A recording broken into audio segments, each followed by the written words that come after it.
Kami dari jurusan Ekonomi Syariah Lokal F 2018. Pada kesempatan kali ini kami akan mempresentasikan materi kami yang berjudul Dana Talangan Umroh untuk memenuhi tugas fikih muamalah kontemporer. Dengan saya sendiri, Satria Maulana. Saya Mariatul Kipiah. Saya Hening Wulan. Saya Muhammad Saiful Alim. Di sini saya akan menyampaikan materi yang pertama pengertian dana talang umroh dan kedua bentuk-bentuk dana talang umroh. Yang pertama pengertian dana talang umroh. Talangan dapat diartikan perantara dalam jual beli, sedangkan menalangi diartikan sebagai memberi pinjaman uang untuk membayar sesuatu atau memberikan barang dengan membayar kemudian. Ensiklopedia Ekonomi mengartikan talangan sama dengan bail, yaitu seseorang yang menerima harta milik orang lain di bawah suatu backman kontrak dan bertanggung jawab atas kontrak itu untuk memelihara harta milik itu dan mengembalikannya dalam keadaan baik bila mana kontrak itu dilaksanakan. Sedangkan dana talang umroh itu sendiri adalah pembiayaan yang ditunjukkan kepada masyarakat yang ingin melaksanakan ibadah umroh dengan memberikan sebagian dana untuk berangkat umroh. Yang kedua, bentuk-bentuk dana talang umroh. Ada banyak bentuk dana talang yang dapat digunakan untuk membiayai keberangkatan haji dan umroh. Bentuk-bentuknya dapat dijelaskan sebagai berikut. Yang pertama, pinjaman dari pihak perbankan. Pinjaman daripada bank-bank yang dikenali sebagai dana untuk pinjaman. Dalam ekonomi global, dana untuk pinjaman diartikan sebagai dana dalam bank yang boleh digunakan untuk maksud memberikan pinjaman kepada pihak yang ketiga. Yang kedua, pinjaman dari pihak ketiga non-perbankan. Lembaga non-perbankan mengeluarkan dana pinjaman kepada seseorang yang digunakan sebagai pembiayaan suatu keperluan. Pemberian pinjaman bisa berupa pinjaman tanpa jaminan, bisa juga berbentuk pinjaman dengan jaminan pengembalian yang bersifat sederhana. Akad-akad yang digunakan dalam dana talangan umroh. Yang pertama, ijroh.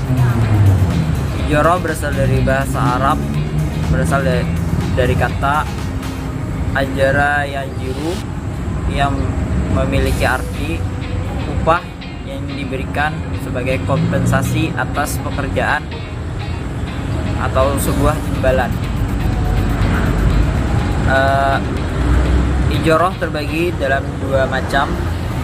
Yang pertama sewa barang dan yang kedua sewa jasa.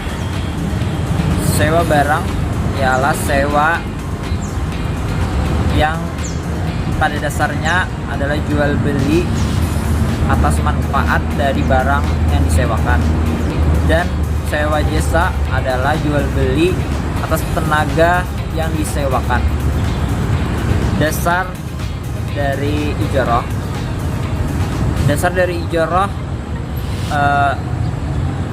adalah diperbolehkan menurut ulama. Ulama mengambil keputusan tersebut dari Al-Quran. Salah satunya ada di surah Al-Baqarah ayat 233. Kemudian ada syarat dan rukun dari ijroh. Rukun ijroh. Rukun ijroh terdiri dari 3 rukun. Yang pertama ialah adanya sihhat ijroh atau ijab dan kabul. Yang kedua adalah pihak-pihak yang melakukan akad, yaitu terdiri dari pemberi sewa dan penyewa. Yang ketiga adanya barang atau objek yang disewakan. Kemudian syarat-syarat dari ijroh. Syarat ijroh antara lain yang pertama adanya unsur sukarela atas kedua belah pihak yang melakukan akad. Yang kedua, objek sewa harus dapat dipenuhi dan diserahkan. Yang ketiga, manfaat dari barang dan jasa yang disewakan haruslah jelas. Yang keempat, manfaat dari barang dan jasa hukumnya adalah mubah secara syara. Yang kelima, manfaat dari barang dan jasa adalah bagaimana semestinya atau yang berlaku di dalam masyarakat. Syarat selanjutnya adalah orang yang menyewakan jasa tidak diperbolehkan menggunakan atau memanfaatkan jasanya tersebut. Kemudian syarat berikutnya, apabila ijarah yang dilakukan adalah sewa jasa, maka pekerjaan yang dilakukan oleh penyewa jasa bukan suatu kewajiban baginya. Selanjutnya, syarat yang terkait mengenai barang yang disewakan harus dapat diserahkan apabila barang tersebut barang bergerak. Dan syarat yang terakhir terkait dengan upah itu harus jelas bilangan dan ukurannya. Akad yang kedua yaitu akad qard. Qard secara bahasa yang artinya pinjaman. Menurut istilah muamalah, memiliki sesuatu yang harus dikembalikan untuk menggantikan sesuatu itu dengan sesuatu yang sama. Landasan hukum akad qard salah satunya ada di surah Al-Baqarah ayat 245. Selanjutnya rukun akad qard. Rukun yang pertama yaitu akid, ialah orang yang berutang dan yang berpiutang. Yang kedua maksud alaih, yaitu barang yang diutangkan. Yang ketiga itu sigat atau ijab qabul, yaitu persetujuan antara kedua belah pihak. Akad selanjutnya itu qard wal ijarah.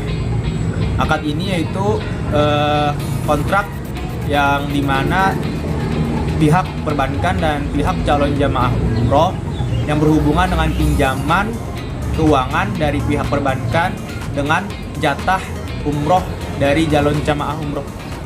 Calon nasabah pengguna produk dana talangan umroh harus melalui beberapa tahapan. Yang pertama, sebelum menggunakan produk dana talangan umroh, calon nasabah harus menjadi nasabah resmi di bank syariah. Yang kedua, calon jamaah umroh harus melakukan permohonan pembiayaan umroh melalui beberapa syarat yang sudah ditetapkan. Yang ketiga, calon jamaah ke bagian pembiayaan mikro untuk disurvei tentang lingkungan, sosial, dan lainnya. Dan yang keempat, setelah diputuskan berhak menerima pembiayaan, selanjutnya melakukan proses akad yang telah disepakati. Demikian presentasi dari kelompok kami. Atas perhatian dari kawan-kawan saya ucapkan terima kasih.